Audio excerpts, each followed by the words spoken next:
আসসালামু আলাইকুম ওয়া রাহমাতুল্লাহ। সুধী দর্শক, দেশের প্রধান প্রধান জাতীয় দৈনিক পত্রিকার শিরোনামে স্থান করে নেওয়া সমস্যা ও সংকটের খবর নিয়ে হাজির হলাম আপনাদের সামনে। আজকে জাতীয় সমস্যা ও সংকটের খবরে যা যা থাকছে। জ্বালানি সমস্যা ও সংকট মোকাবেলায় বেশ কিছু পদক্ষেপ নিয়েছে সরকার।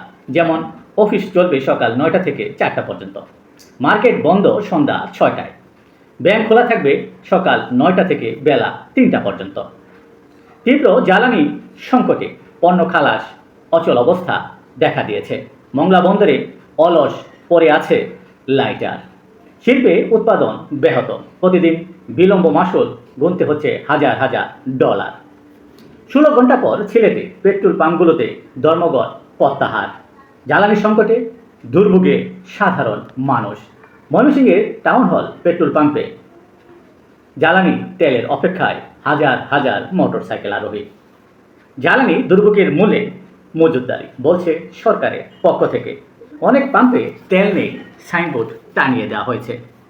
এদিকে জ্বালানি নিয়ে সংসদেও ক্ষোভ প্রকাশ করেন বিরোধী দল। মন্ত্রী বলেন, প্যানিক বাইংয়ের কারণেই এমন অবস্থার সৃষ্টি হয়েছে। অন্যদিকে আদানির সঙ্গে চুক্তির বিষয়েও কি চিন্তা করছে সরকার তাও জানান তিনি। এই অবস্থা যখন চলছে, সেই সময়েই ভোক্তা পর্যায়ে ১২ কেজি এলপিজি সিলিন্ডারের দাম ৩৮৭ টাকা বাড়িয়ে ১৭২৮ টাকা করা হয়। সমস্যা ও সংকটের সৃষ্টি করেছে সংক্রামক ব্যাধি হাম, ছড়িয়েছে ৫৬ জেলায়, উদ্বিগ্ন বিশ্ব স্বাস্থ্য সংস্থা। হামের উপসর্গসহ ২৪ ঘন্টায় আরও ৪ শিশুর মৃত্যুর ঘটনা ঘটে। দুর্নীতি যেমন থামছেই না, একদিকে যেমন সমস্যা সৃষ্টি করছে, আরেকদিকে সৃষ্টি করছে সংকটে, তেমনই একটি চিত্র আজকে দৈনিক পত্রিকা কালের কণ্ঠে প্রকাশিত হয়। সেখানে সাবেক বাংলাদেশ ব্যাংকের গভর্নর আহসানিজ মনসুরের নানা দুর্নীতির তথ্য তুলে ধরা হয়। অন্যদিকে বাংলাদেশ ব্যাংকের কর্মকর্তারাও সাবেক এই গভর্নরের বিচারের দাবি জানান। সংক্রামক ব্যাধি হাসপাতালে ৩০ একর জমি হাতছাড়া। জমি দখল করে গড়ে উঠেছে বস্তি, দোকানপাট। দিনরাত চলে মাদক চোরা কারবার ও সেবন তথা মাদক কেনাবেচা এবং সেবনের যেন অভয়ারণ্য হয়ে উঠেছে সেই জায়গাতে। অন্যদিকে ফুটপাতের চিত্রেও দেখা যায় ভিন্নতা। অভিযানের আগে ফুটপাত ফাঁকা, কিছুক্ষণ পর যা তাই অবস্থা। এই সমস্যা যেন শেষ হচ্ছে না।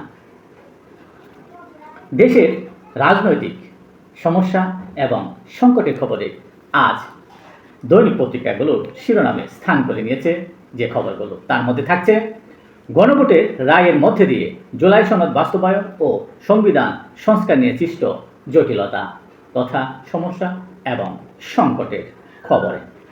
গণভোট, গুম প্রতিরোধ সহ ১৬ অধ্যাদেশ এখন পাশ হচ্ছে না। সুপ্রিম কোর্টের বিচারক নিয়োগ ও সুপ্রিম কোর্ট সচিবালয় অধ্যাদেশ সহ 4টি বাতিলের সুপারিশ করা হয় বিশেষ কমিটির পক্ষ থেকে। জুলাই অভ্যুত্থানকারী দায় মুক্তির অধ্যাদেশ সহ ৯৮টি হুবহু বিল আকারে উপস্থাপনের সুপারিশ করেছে বিশেষ কমিটি।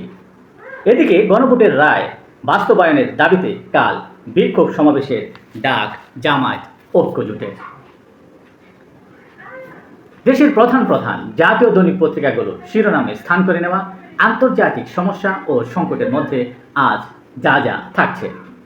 শুরুতেই মধ্যপ্রাচ্য সমস্যা ও সংকটের খবর। মধ্যপ্রাচ্য পরিস্থিতি নিয়ে যুদ্ধ বন্ধে সুনির্দিষ্ট বার্তা দেননি মার্কিন প্রেসিডেন্ট ডোনাল্ড ট্রাম্প, বরং বলছেন ইরানকে প্রস্তর যুগে পাঠানো হবে। অপরদিকে ইরান বলছে আরও বিধ্বংসী হামলা চালাবে তার। প্রস্তুত ৭০,০০০ ইরানি যোদ্ধা।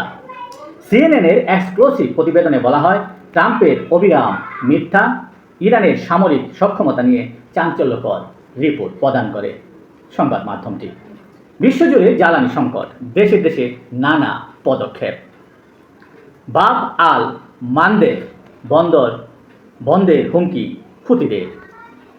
ক্রাউন প্রিন্সকে নিয়ে ট্রাম্পের অশালীন মন্তব্যে ক্ষুব্ধ সৌদি আরব। অক্সফার্মের দাবি, $৩.৫ লাখ সম্পদ গোপন করেছে বিশ্বের শীর্ষ ধনী ব্যক্তিরা।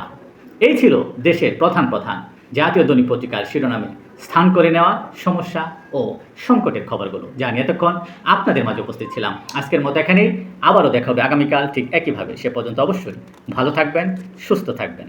আসসালামু আলাইকুম ওয়া রাহমাতুল্লাহ।